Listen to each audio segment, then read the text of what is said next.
கரும்புக்கான கொள்முதல் விலையை நிர்ணயம் செய்து தமிழ்நாடு அரசு உத்தரவு பிறப்பித்திருக்கிறது. விவரங்களை செய்தியாளர் பாஸ்கரிடம் கேட்கலாம். பாஸ்கர், இது தொடர்பாக கரும்பு விவசாயிகள் என்ன தெரிவிக்கிறார்கள்? விவரங்களை பதிவு பண்ணுங்க.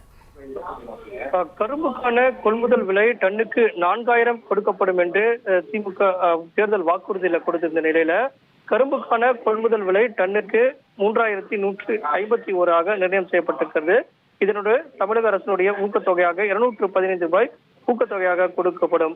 2024-25 ஆண்டுக்கான கொள்முதல் விலை நிர்ணயம் செய்யப்பட்டிருக்கிறது.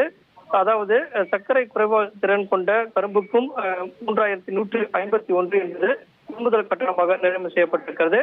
அதே நேரத்தில் விவசாயிகளுக்கு தமிழக அரசுடைய ஊக்கத்தொகையாக இந்த கரும்பு டன் ஒன்றுக்கு 215 ரூபாய் கூடுதலாக வழங்கப்படும். அதையும் கொள்முதல் செய்வதற்குள்ள நடவடிக்கை என்பது மேற்கொள்ளப்பட்டு வருகிறது.